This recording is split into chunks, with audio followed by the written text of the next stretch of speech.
Ladies and gentlemen, as Israel defends itself against Iran in the seven-front war, the line separating the blessing and the curse could not be more clear.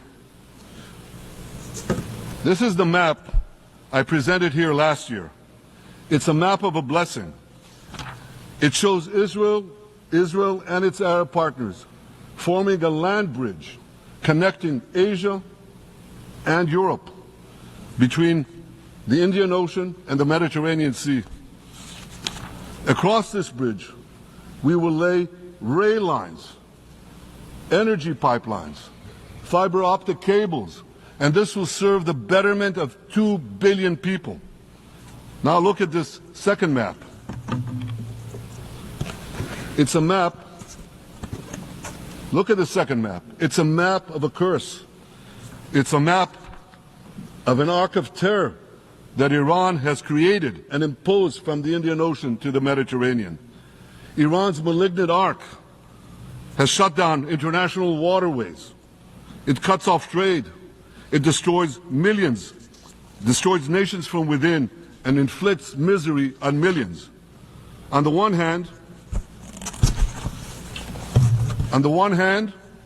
a bright blessing, a future of hope.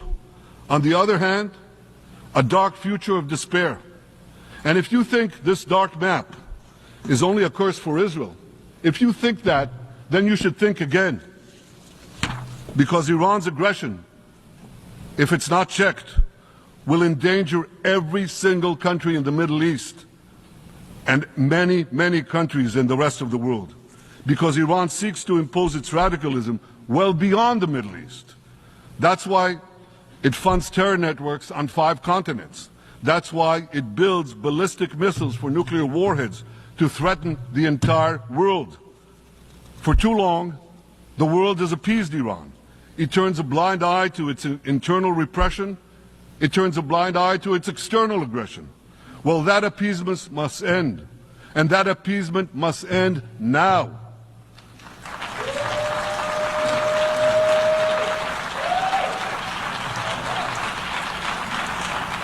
Nations of the world should support the brave people of Iran who want to rid themselves of this evil regime. Responsible governments should not only support Israel in rolling back Iran's aggression, they should join Israel. They should join Israel in stopping Iran's nuclear weapons program. In this body, in the Security Council, we're going to have a deliberation in a few months. And I call on the Security Council to snap back UN Security Council sanctions against Iran, because we must all do everything in our power to ensure that Iran never gets nuclear weapons.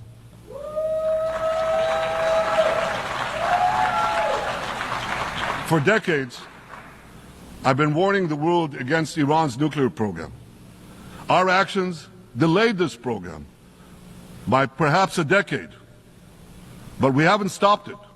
We've delayed it, but we haven't stopped it. Iran now seeks to weaponize its nuclear program for the sake of the peace and security of all your countries. For the sake of the peace and security of the entire world. We must not let that happen. And I assure you, Israel will do everything in its power to make sure it doesn't happen.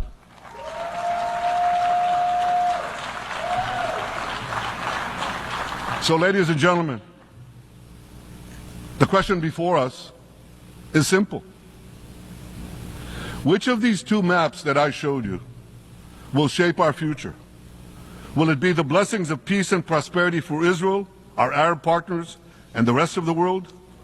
Or will it be the curse in which Iran and its proxies spread carnage and chaos everywhere? Israel has already made its choice. We've decided to advance the blessing.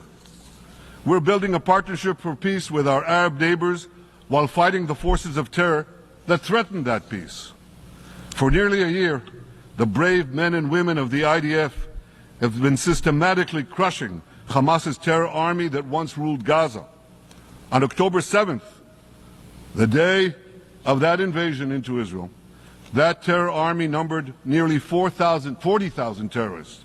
It was armed with more than 15,000 rockets. It had 350 miles of terror tunnels, an underground network bigger than the New York subway system, which they used to wreak havoc above and below ground.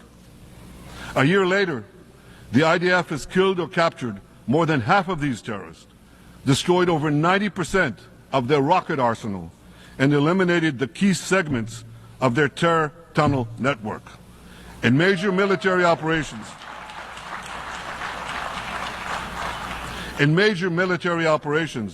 we destroyed nearly all of Hamas's terror battalions, 23 out of 24 battalions. Now, to complete our victory, we are focused on mopping up Hamas's remaining fighting capabilities. We are taking out senior terrorist commanders and destroying remaining terrorist infrastructure. But all the while, and I'll say this one more time, we remain focused on our sacred mission, bringing our hostages home, and we will not stop until that mission is complete.